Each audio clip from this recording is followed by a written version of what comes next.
જો તમે credit card વાપરો છો તો આ ખબર તમારા માટે છે, કારણ કે દેશમાં 1 જુલાઈથી લાગુ થશે આરબીઆઈના નવા નિયમો, જેની સીધી અસર ક્રેડિટ કાર્ડ દ્વારા બિલ પેમેન્ટનો ઉપયોગ કરનારાઓ પર પડશે. ચાલો જાણીએ શું છે તે નિયમ. જો તમે બિલ પેમેન્ટ માટે ક્રેડિટ કાર્ડનો ઉપયોગ કરો છો તો આ વિડીયો અંત સુધી જોજો. વાસ્તવમાં જૂન મહિનો પૂરો થવામાં હવે થોડા દિવસો જ બાકી છે અને ત્યાર પછી જુલાઈ મહિનો શરૂ થશે. જુલાઈ મહિનો શરૂ થતાની સાથે જ ક્રેડિટ કાર્ડ દ્વારા બિલ પેમેન્ટ કરનારા લોકો માટે મોટી અપડેટ આવી રહી છે. ભારતીય રિઝર્વ બેંક એટલે કે આરબીઆઈએ સૂચના આપી છે કે 30 જૂન પછી તમામ ક્રેડિટ કાર્ડ ચૂકવણીઓ ભારત બિલ પેમેન્ટ સિસ્ટમ દ્વારા કરવામાં આવશે. અને આવી સ્થિતિમાં જો તમે credit, PhonePe, BillDesk જેવી ફિનટેક દ્વારા ચૂકવણી કરતા હશો તો તે શક્ય નહીં બને. અત્યાર સુધી માત્ર 8 બેંકોએ જ બીબીપીએસ પર બિલ પેમેન્ટ એક્ટિવ કર્યું છે અને રિપોર્ટ અનુસાર એચડીએફસી બેંક, આઈસીઆઈસીઆઈ બેંક અને એક્સિસ બેંકે હજુ સુધી બીબીપીએસ એક્ટિવ કર્યું નથી. ત્યારે જાણીએ કે બીબીપીએસ શું છે. ભારત બિલ પેમેન્ટ સિસ્ટમ એ બિલ પેમેન્ટની એક સિસ્ટમ છે જે ગ્રાહકોને ઓનલાઈન બિલ પેમેન્ટની સેવા પૂરી પાડે છે અને તે બિલ પેમેન્ટ માટે ઇન્ટરઓપરેબલ પ્લેટફોર્મ છે. આ system national payments corporation of India એટલે કે એનપીસીઆઈ હેઠળ કામ કરે છે.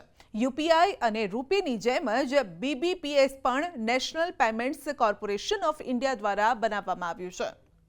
ભારત બિલ પે એ એક ઇન્ટરફેસ છે જે Cred, PhonePe, BillDesk, ભીમ, પેટીએમ, મોબાઈલ ક્વિક જેવી એપ્સ પર હાજર છે અને તેના દ્વારા તમામ બિલ એક જ પ્લેટફોર્મ પર ચૂકવી શકાશે. અત્યાર સુધીમાં 26 બેંકોએ તેને એક્ટિવ નથી કર્યું અને પેમેન્ટ ઇન્ડસ્ટ્રીએ સમયમર્યાદા 90 દિવસ લંબાવવાની માંગ કરી છે.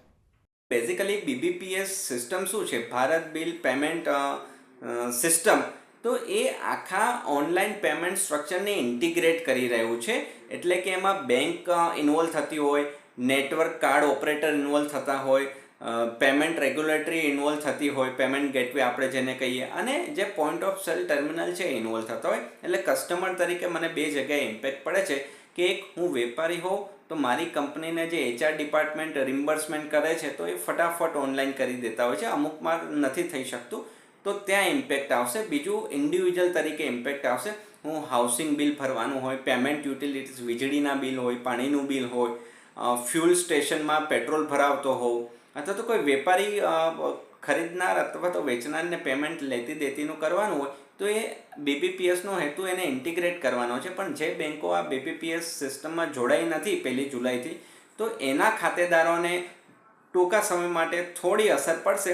અદરવાઇઝ જે બેંકો જોડાઈ ગઈ છે એમને સીમલેસ પેમેન્ટ ટ્રાન્ઝેક્શનનો સુખદ અનુભવ થશે.